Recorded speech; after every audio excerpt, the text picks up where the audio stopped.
When news spread that Phil Robertson had passed away in May 2025, the reaction inside his family was not just grief but disbelief wrapped in exhaustion. For years they had been watching a man who once seemed indestructible slowly fade into fragility, yet even then, the finality of death carried a weight they were not fully prepared to carry. Phil had built a life on discipline, conviction, and an unyielding sense of purpose, and in many ways, his passing felt like the closing of a chapter that had defined not just a family, but an entire cultural moment. What followed his death, however, was not a simple mourning period. It became an unraveling of memories, instructions, confessions, and revelations he had carefully prepared long before his final days. The family expected arrangements, perhaps even a predictable distribution of assets. What they encountered instead was a deeply personal map of his life, written in shaky handwriting and sealed in envelopes that would alter how they understood him forever. The slow disappearance of a man known for strength. In the months leading up to his death, Phil Robertson's decline was visible in ways that struck his family with quiet dread. The man who had once lived with physical endurance, emotional intensity, and unwavering certainty began to lose control over the smallest parts of his daily life. Conversations became fragmented, familiar routines required reminders, objects were misplaced in places that made no sense. At first, these moments were dismissed as normal aging, but the pattern grew impossible to ignore. The deterioration was not just physical but cognitive, eroding the sharpness that had defined his personality for decades. His family watched him struggle with recognition, sometimes forgetting conversations moments after they occurred. It was not dramatic in a cinematic sense, it was gradual, like watching a landscape slowly disappear into fog. Each day seemed to take something small but irreplaceable from him, and with every loss, the family adjusted their understanding of who he was becoming. The strongest presence in their lives was transforming into someone they needed to care for in return. The diagnosis that changed everything, inside the family. When the diagnosis of early-onset Alzheimer's disease was made public in late 2024, the Robertson family already knew the truth behind closed doors. The announcement simply confirmed what they had been quietly confronting. The reality of the condition brought structure to what had previously felt like confusion and fear, but it did not make the emotional burden any lighter. Instead, it gave shape to an inevitability they could no longer avoid. Inside the household, roles began to shift. Conversations became more deliberate, time more precious, and patience more necessary. Family members rotated responsibilities, ensuring that Phil was never alone for long stretches. There were moments of clarity where he would speak with surprising coherence, recalling memories or expressing opinions with his old conviction. And those moments became treasured interruptions in the slow erosion of his mind, yet they were fleeting. The disease advanced with an indifference that made it difficult for the family to maintain emotional stability. They were not only losing him gradually, they were witnessing the transformation in real time, conversations that became lighter as silence grew heavier. As the illness progressed, communication within the family changed in subtle but profound ways. Where once discussions with Phil were direct, intense, and full of strong opinions, they became fragmented exchanges filled with repetition and pauses. He would begin sentences and lose them halfway, searching for words that no longer came easily. His children learned to interpret silence, to recognize when he was trying to express something beyond his reach. Even in moments of confusion, there were traces of the man he once was, brief flashes of humor, instinct, or conviction that seemed to rise above the fog before fading again. The family adjusted not by correcting him but by meeting him where he was, accepting that connection now required patience rather than debate. In these interactions, love became less about exchange and more about presence. They sat with him longer, listened more carefully, and allowed conversations to exist without direction.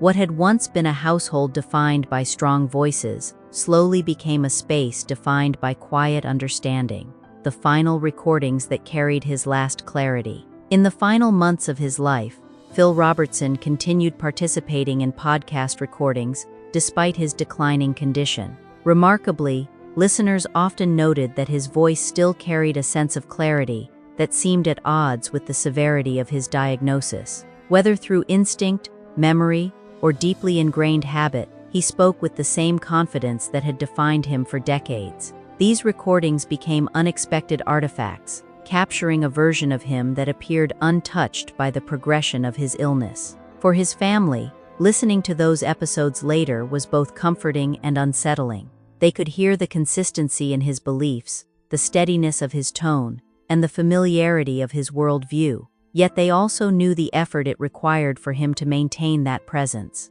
These final contributions were not just media appearances. They became part of his legacy, preserved moments of coherence that stood in contrast to the decline happening behind the scenes. They represented a man still trying to speak clearly into a world he increasingly could not fully grasp. The quiet passing that marked the end of an era.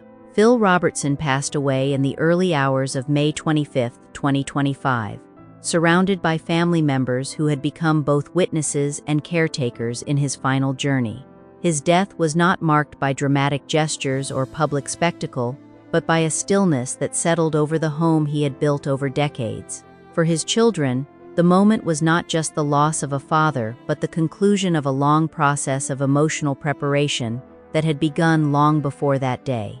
Even so, preparation does not eliminate grief.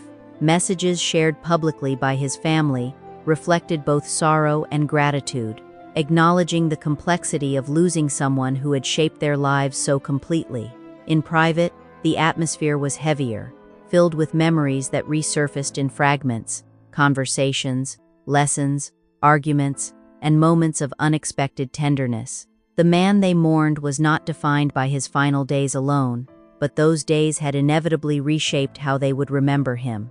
A funeral defined by absence and presence at once. The funeral that followed was intentionally private, reflecting Phil Robertson's long-held preference for simplicity and authenticity. There were no cameras, no public tributes, and no external attention shaping the moment. Instead, the gathering consisted of family members, close friends, and individuals who had been part of his life long before fame altered its scale.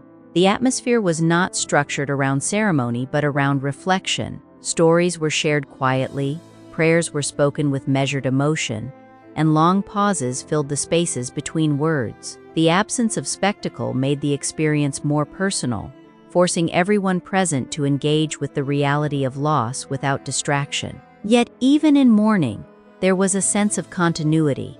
The gathering did not feel like an ending so much as a transition, a recognition that his influence would persist even in his physical absence. Still, grief surfaced in unavoidable waves, especially among those closest to him, who struggled to reconcile memory with finality, the will that transformed grief into revelation. The reading of Phil Robertson's will took place shortly after the funeral, in a private setting that contrasted sharply with the emotional intensity of the day before. The family expected financial instructions and asset distribution, but what they received extended far beyond that. Each member was handed handwritten letters, carefully prepared in his own handwriting, containing messages that were deeply personal rather than procedural. These letters carried emotional weight that surpassed the material contents of the estate. They included reflections on relationships, acknowledgments of past mistakes, expressions of gratitude, and guidance for the future. As each envelope was opened, the atmosphere in the room shifted from quiet anticipation to emotional overwhelm. The will was not simply a legal document, it was a final attempt to communicate meaning, to leave behind not just wealth but understanding. It reframed his legacy in terms of relationships rather than possessions, inheritance as responsibility rather than reward. The distribution of Phil Robertson's estate was structured in a way that reflected his values more than conventional expectations of inheritance. His wife received stewardship of the family home, symbolizing continuity and stability. His children were entrusted with various aspects of the family business and personal collections that represented different parts of his life's work. Rather than treating inheritance as a division of wealth, he framed it as a transfer of responsibility. Each portion carried expectations tied to preservation, leadership, or reconciliation. The emotional response among family members was not rooted in surprise at what they received, but in the realization of what those responsibilities represented. The estate became a reflection of the life he had built, one that required ongoing participation rather than passive ownership. The weight of this realization lingered long after the documents were read. Origins, forged in hardship and quiet determination. To understand the emotional depth of Phil Robertson's legacy, the family often returned to his origins. He was born into poverty in Louisiana, where survival depended on resourcefulness and resilience.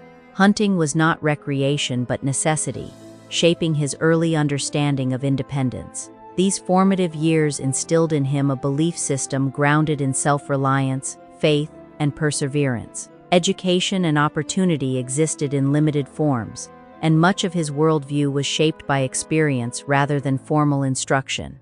This background became the foundation for everything he built later in life. It also explained his resistance to external influence and his preference for simplicity over complexity. The lessons of his upbringing remained present throughout his life, influencing both his successes and his conflicts. From athletic promise to a life chosen off the field, Phil Robertson's early adulthood included a period of athletic promise, particularly during his time as a football player at Louisiana Tech. He demonstrated skill and potential that could have led to a professional sports career. However, he ultimately chose a different path, one defined by personal priorities rather than conventional success. His decision to step away from football reflected a broader pattern in his life, choosing autonomy over expectation. Around the same time, he began building what would eventually become his business in duck call manufacturing, starting from modest beginnings. Working with limited resources, he developed a product that would later form the foundation of a larger enterprise. This period marked the beginning of a life defined by construction rather than conformity. Public fame, cultural conflict, and unshaken conviction.